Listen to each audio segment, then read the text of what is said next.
Oh, and welcome to the Talking Apron. This is where food and real life meet. I'm Anne Bernardin, a nutrition educator, a certified diabetes prevention coach, and someone who spent a lifetime helping women find confidence in the kitchen again. Now, if you've ever wondered why healthy eating can feel confusing, especially when every article seems to say something different, you are in the right place.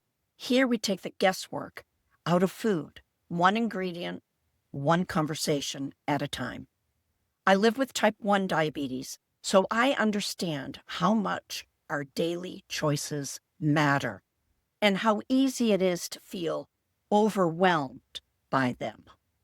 Each week, we'll talk through a bit of nutrition science, a bit of meal planning sanity, and always a big dose of encouragement to remind you, you can do this. So pull up a chair, pour yourself a glass of water, because we know hydration is health for the cell, and let's get cooking. Now, let me start with a question. Do you know that how you combine your protein and fiber can actually change how your body handles sugar? Today, we're diving into fiber first approach. This is the Talking Apron way to anchor every meal with vegetables and then layer in the protein that helps keep blood sugar steady, energy stable, and cravings quiet. You'll learn why this simple order, fiber first, protein second, sets you up for better digestion, fewer spikes, and more confidence at every meal. So why is it that protein and fiber work better together? Well, let's talk about the science that actually matters in your kitchen. When you eat fiber first from vegetables, salads, or even a few raw veggies before your main meal, before your breakfast, before your lunch, it creates a slowdown effect in your digestive tract. The fiber acts like a sponge, helping to delay how quickly glucose enters your bloodstream. Now, when you follow that with protein, you add another layer of stability. Protein helps slower digestion even more, keeping you full longer, and it tells your body we're satisfied. We don't need to snack our way through the afternoon. It's the perfect tag team. First, the fiber protects against the glucose spikes, and it feeds our microbiome. Let's not forget that important piece. And then protein builds and repairs tissue, supports metabolism, and fuels our muscles. For women over 60, this combination is especially powerful because we naturally lose muscles as we age. And it is a little bit of the use it or lose it mentality also. And that can make blood sugar harder to manage. But by pairing veggies and protein, you protect your muscles and your metabolism. So when you hear fiber first, think of it as your built-in blood sugar guardrail. All right, what am I thinking about here? I'm thinking about bowling. You know how they put those rails in the gutter so you don't go off track when you're a kid or just learning bowling? Well, that's the guardrail. It keeps you fueled and going the right way. So we think of fiber first and we think of protein second as your long-lasting power source, heading you in the right direction. So this power pair of protein and fiber together are the key to diabetes-friendly living. Now, here's some of the common mistakes women make, and we get caught up in. We say, I eat plenty of protein. I'm having chicken at dinner. Well, if your breakfast was a slice of toast and lunch was a salad, without a true protein anchor, your body's running on empty by late afternoon. Or maybe your dinner plate is built around the starch, potatoes, pasta, rice, with veggies as a garnish instead of the foundation. That's where the Talking Apron flips the script.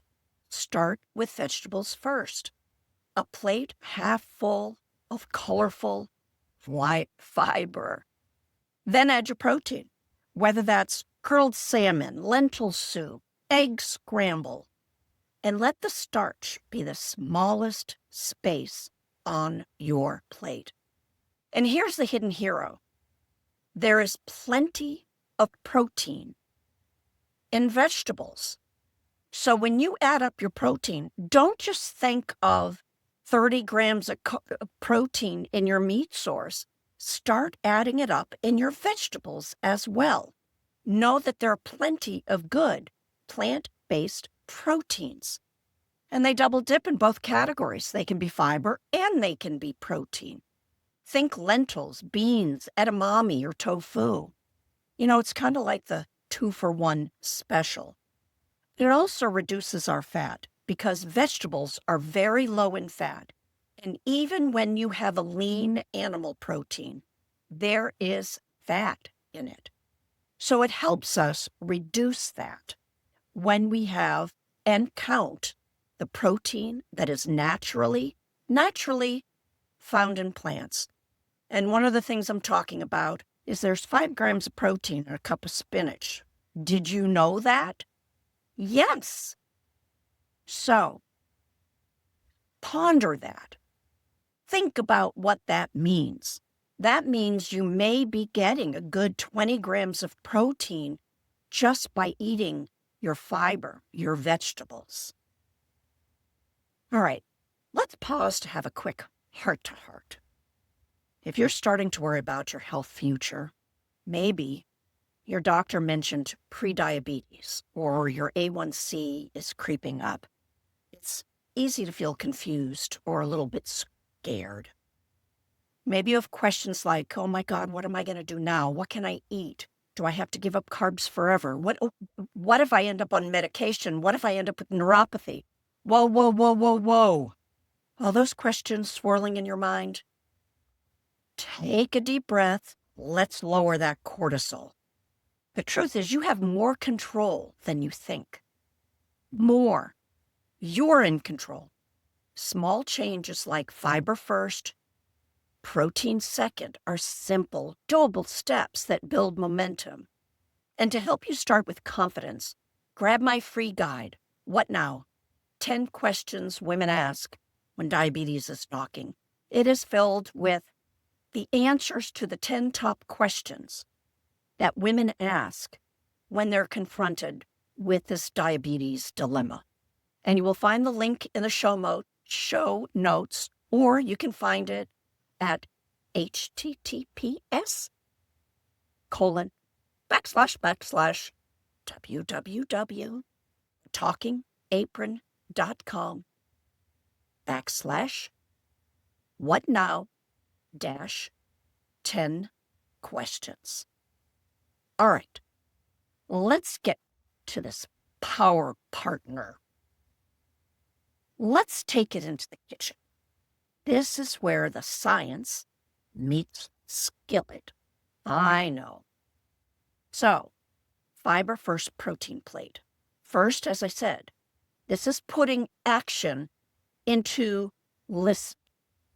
You take a handful of your crunchy vegetables, whether you're making a salad, whether you're steaming broccoli, maybe it's a small side salad, or maybe it's a bowl of vegetable soup before your meal. It's a simple step to start the blood sugar balancing magic before you even touch the main course. You're going to add your protein anchor. So at breakfast, it might be you're having some berries, then you're going to be eating the Greek yogurt that you have mixed in with it, chia seeds, maybe you're having a vegetable omelet. At lunch, perhaps it's lentils or a chicken salad or even a tuna wrap with extra greens. It's that greens, fiber, protein mixture. And then dinner, Maybe you're having roasted salmon, turkey meatballs, zucchini noodles, tofu stir fry loaded with colorful vegetables. Just remember to start taking the first bites of the vegetables first, then have the protein. So, you know the thing when you go to a restaurant and they bring you the bread basket? No, no, no, no, no. Pause the bread. Have your salad first. I'm not saying no to bread, but you may say no to bread if you have 2 or 3 pieces of bread and you're going to be having pasta and you want the dessert. Just start monitoring a little bit. So, fiber, vegetables first, protein second, and then your carbohydrates, starches, rice, potato, breads are going to be after you've had a good bit of time eating and chewing. Let's use this method that I always use. It's a little bit of planning your meals and saving your time. And I don't mean planning your meals where you have a menu all week. I mean that you are prepared for emergencies. It's when you're grilling your chicken for your meal and you put in 1 or 2 extra pieces that you can keep to make a chicken salad in a couple days, or you can freeze for another time. So whether you cook up all the tofu and roast it, or cook a pot of beans to then later put them in salads or soups or quick wraps the next day, maybe you'll even have extra fish left over that you can use. See, when you plan around the vegetables and protein, not only do you manage blood sugar better, but you also simplify your week. And what does that do? That reduces stress. And what does that do? That lessens the cortisol spike in your blood. And what does that do? That tells the liver that you are not stressed out and that you do not need more sugar because the liver makes the glucose and your blood sugar rises. So let me repeat that. You simplify your week, reducing any extraneous stress about mealtime, and you waste less food. All right, the magic isn't about cutting out entire food groups. Let me repeat that. We're not cutting out total food groups. It's in changing the order and the balance of what's on your plate. When you lead with fiber and follow with protein, your body stays calmer, your cravings fade, and your energy lasts longer. Small shifts really do build lasting success. That's it for today's kitchen conversation. Remember, every balanced plate is a small step towards your future self. You only need one change at a time. And if you found this episode helpful, share it with a friend who could use some apron courage or encouragement. Leave a quick review so more women can find their way here. And until next time, I'm rooting for you.